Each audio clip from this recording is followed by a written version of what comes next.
It's a brand new day, and I've realized something about how I spend most of my time in this world. Most of it is spent gathering blocks. So today we're going to upgrade our block production with a dedicated block generation factory. Let's get into it.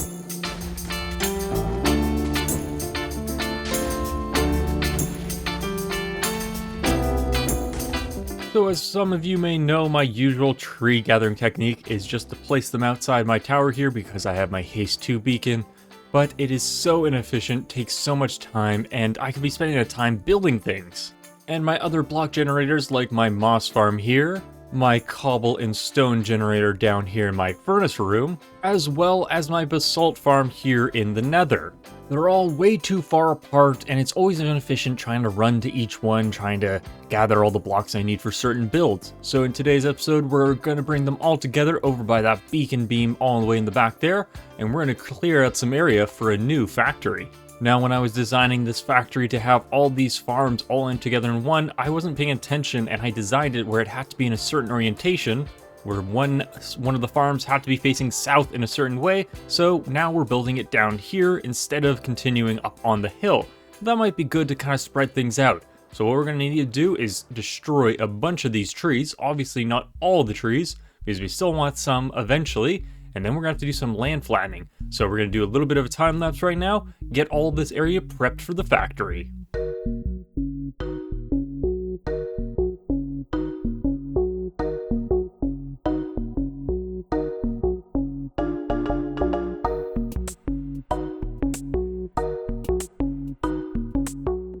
And here we are, all cleared out for the most part. I've done a bit of terraforming, removing a bit of that gravel patch and the stone of the stony shore bit over here. We got a little bit more to work to go, but there's plenty, I mean plenty of terrain that I want to fix up.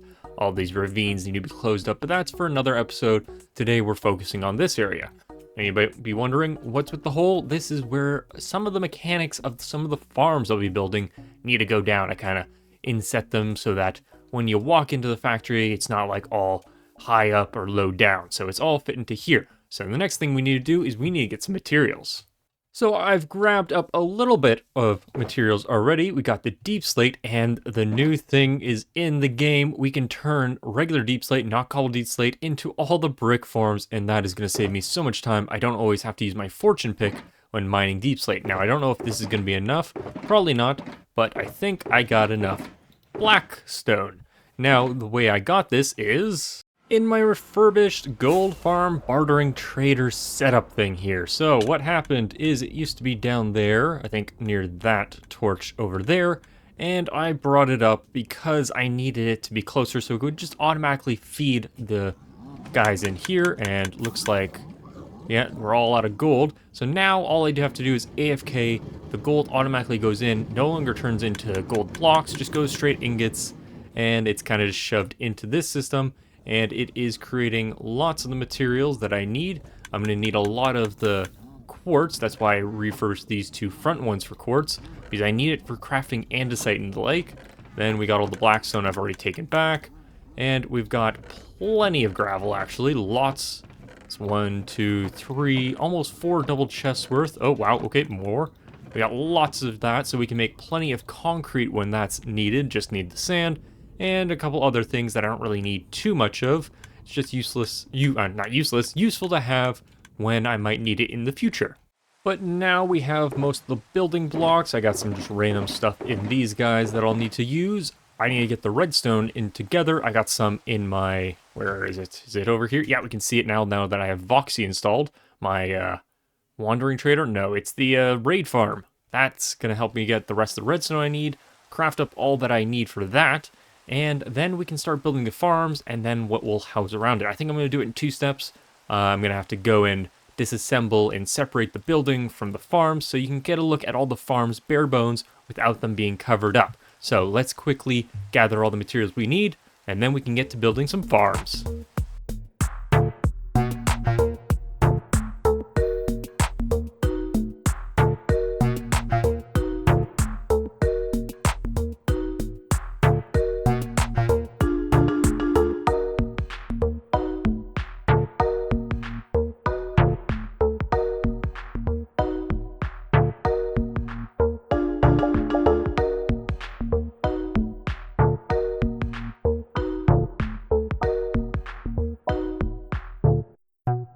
And here we are entering this new factory. I set up the doorway so I knew where I was building it. And we've got our new farms. So up here first, we have a cobblestone and stone generator with a bit of piston action so that it kind of pushes you back and forth. So you can fully automate it. And just wait, and then walk in. And then just hold left click with the haste to beacon. And I get all three, or I guess all two sides of it, no matter what. And I just have to hold left click, which I can set to a macro, or just put something on my mouse. And it comes with a nice and handy off switch, which just disables these, stopping all the noise. And all of the cobblestone or stone, depending on if I'm using fortune or silk touch, will go into these chests here. And right next door is the basalt farm. Now, it's a little less efficient than if you do it in the nether, I think, because in the nether, lava flows faster, so you'd be getting the basalt quicker, but I think this is also pretty good. Some of it does get lost to lava. I'm not sure if there's a good way of stopping that. If there is, leave it down in the comments, and I'll be sure to fix this for a better version. Now right here is my moss farm. I just stole the entire thing from the tower in the distance. Having Voxy is really cool. I can actually see the tower from the distance. I just grabbed it and brought it down here with a couple modifications for the storage system, just so it'd fit in kind of the confines of the floor plan I have here. Nice little flip switch to turn it on and off, and I put a pale moss here, so hopefully if I do this, yeah, I can grab it and replace and just swap between the two, depending on what I want to be farming up here. It takes a couple tries getting it to work, but it does work most of the time. Now for the new farm is my tree farm here, just the very basic automated tree farm. Got the storage down here. I used a lot of these item frames all over just so I could see where everything's going to be. There'll be a couple more like on this wall here when I get the wall in, but we head up to the second floor. And what it is, we have the on and off switch for the TNT here. So I flick that off. We're going to see the TNT go off any second now. It dupes it and then drops it. We'll flick it off really quick. Lands and hits here and it just keeps coming.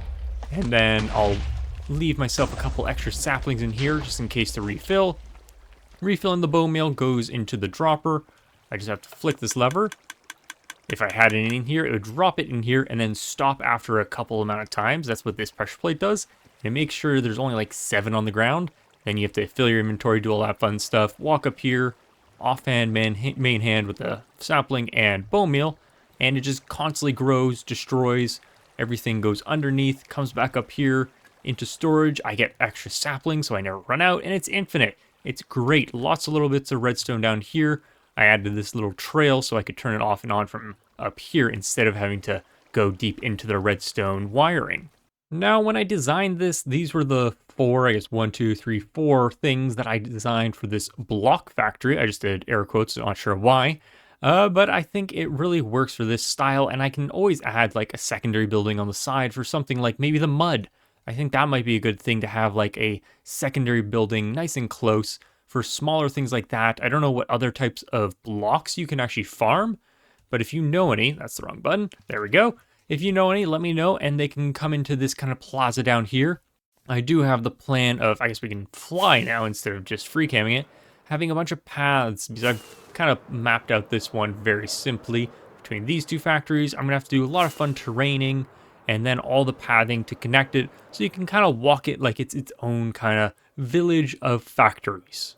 But now that all the redstone is complete and it actually all works, because occasionally when you rebuild something, it doesn't always work redstone wise. Something might have a little error, you miss one little thing, but everything seems to work. I just have to start loading up. I'm gonna need to get a bone meal farm because this is a self-sustaining moss farm, so it doesn't actually create extra bone meal. This one is for extra bone meal I get. So that's another good farm I can add, and that actually reminds me of something. And that is back in the tower, I've set up a farm wall. I was watching a little bit of Impulse SV, and he has one of these on the Hermitcraft server, and I thought it was a really good idea to keep track of everything of the farms you have in the world. Now, I've basically just done the ones I already have farms for. Like I got the raid farm, my frog lights, TNT, all that fun stuff. I'm still adding all the ones I already have, but I think it'd be a good idea to kind of have this and use it so I know which ones I need to add next. So bone meal, I don't have any on me, so I can't add that to the list, but that would be one I would toss up here, leave the light off, because actually all of these, we can flick these on if I get the right ones. Oh, and we also have the wool one. So the lights are on, I just need to start adding more and I can go much higher, obviously. We have plenty of these. These are just the copper bulbs because you can turn them on and off quite easily. And I just think it's a good idea to track all the progress I've got in this world. Now you might be wondering why I'm all going for all this heavy, hardcore automation of all these things for all these factories and stuff. It's because I want to ramp up my production of builds and doing big builds, and I love doing the terrain like I did back there. I've actually planned out most of this entire area in terrain and creative using Axiom, but the problem is it takes so many more blocks. Like just recently, here, let's land quickly. I did this island, all that kind of hilly area I redid, and most of underwater here, I did all the training for that. And it's like 200,000 blocks or something. And that's something I don't want to go mine that manually. I mean, there are a couple blocks like tough and deep slate that you can't automate perfectly. You could probably find better ways of doing it with like TNT to mine it quickly, but it takes a while for those. So I'm knocking these out so I get better automation for most things, so I don't have to worry about having to spend hours and hours gathering resources. I can spend more of my time actually building, which is the part I kind of enjoy a bit more. So with that, I think this factory needs its shell, and I think it went pretty well in the design phase, so I hope you guys enjoy this next little time lapse of building all the shell around it, and there's still more detailing to be done in the future, but that can wait until after. Let's get this shell on.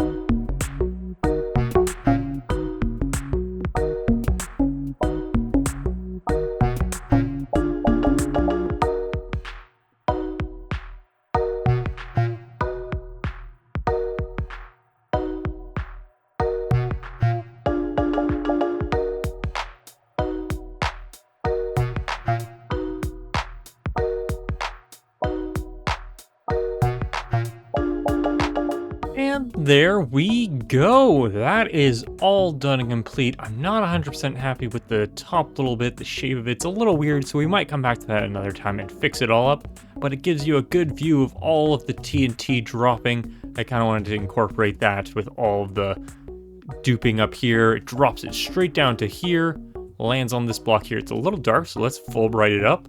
And it's kind of in view if you get the right angle on these big windows we've got here. And then kind of got some weird cog looking things. Oh, looks like we got a friend hiding in there. Got to make sure he doesn't sneak up on me. And then here on the other side, I've filled this in with some lava. Kind of just, that's the energy of the whole thing. Not sure, because I guess this uses a lot of lava with, I guess over here, here, and here actually. Lots of lava in here. So I thought maybe we have a tank that stores it and supplies it into the whole thing. And I was talking about roof details. I kind of got this air conditioner I kind of threw together. Not sure if it works, but I'm not sure what else I want to put on here. Maybe a second one over here, and maybe some pipes and stuff. But I got to kind of figure out how to do that building style. Still not kind of what I'm good at quite yet.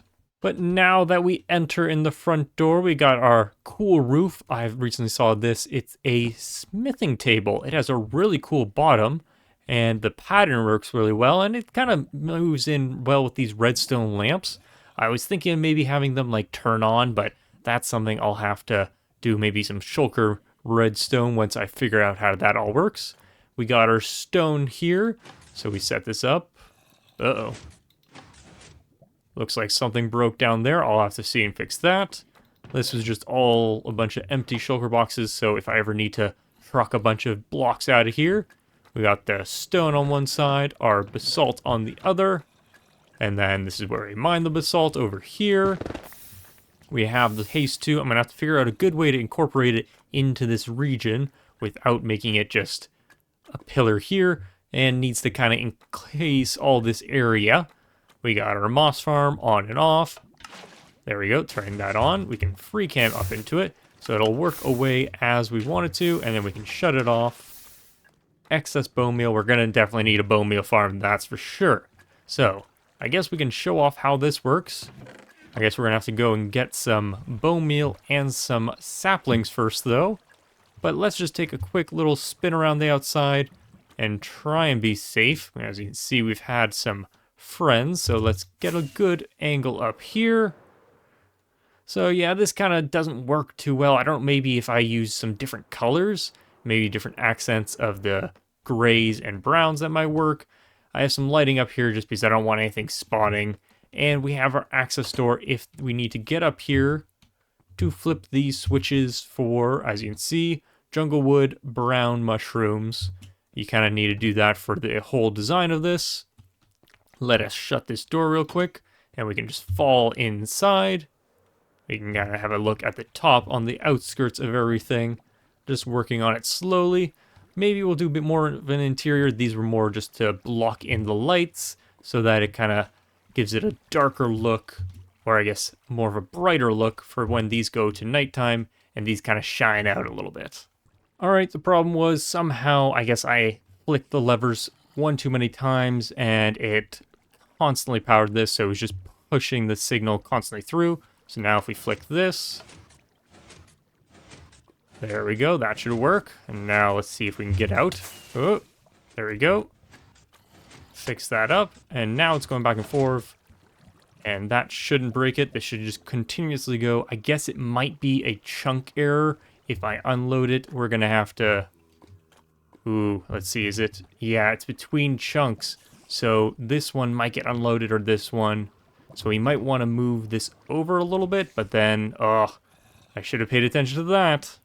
All right, we got stuff set up. I think it might start working. If we flick this on, it's gonna fill up my inventory. I guess I can just toss all this in here. And then as you can see, once there's a certain amount on here, it powers it and stops it.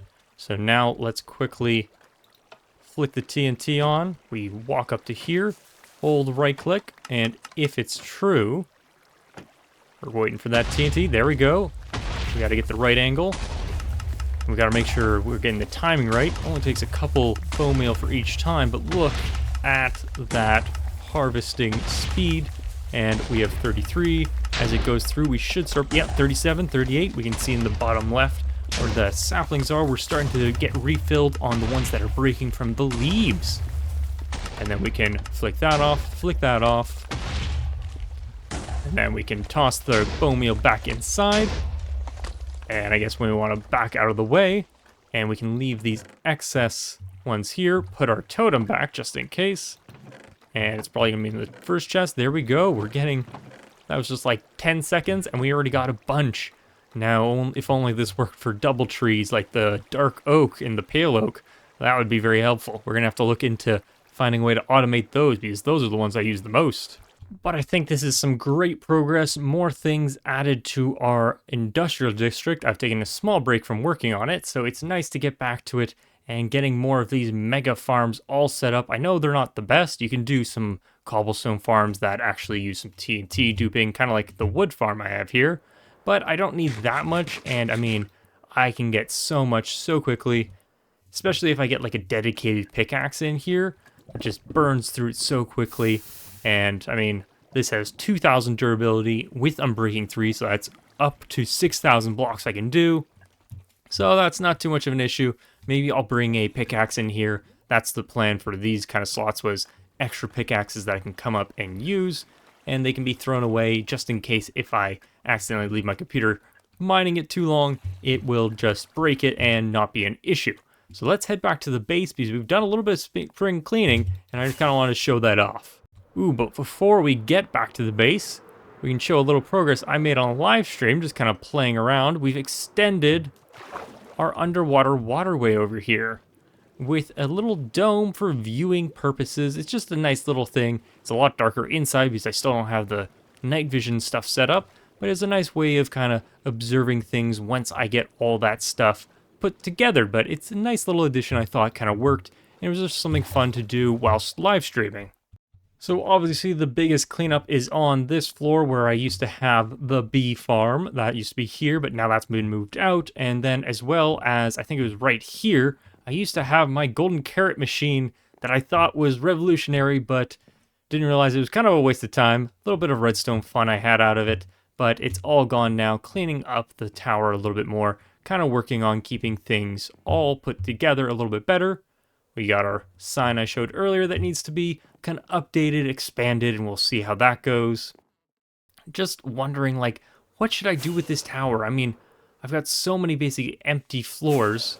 I just don't know what to do with them these days. Just, Originally, I wanted to have every single farm in this tower, but it's just so much smaller than I planned. I guess I didn't think this series would go on for this long, and I wouldn't need such big farms producing so many things, but I guess the longer it goes on, the more farms I'm gonna need. I guess that's something I can ask you guys. What do you think I should be putting in the tower in these empty floors? Because I got 4 or 5 of them that have nothing in them right now. I might put a potion shop in one of them, but that still leaves at least 3 empty floors that I need help filling. So leave your suggestions down in the comment section below, and maybe we can add some fun things into the tower, since it is technically my main base. But with the sun setting and the moon rising, we're going on to the end of today's episode with another huge build put in, and I'm really glad it came out pretty good. There are some things I would like to change, but it's all kind of just a learning curve on the building style. Some of these need to be updated, but I'm kind of liking the style we're going with, the kind of black stone, deep slate, and tough, and a little bit of the copper. Could have probably added a little bit more, but I think the orange glass kind of adds to that orange feel. But that's where we're going to leave today's episode. If you enjoyed, please leave a like and subscribe for more episodes coming soon. Until next time.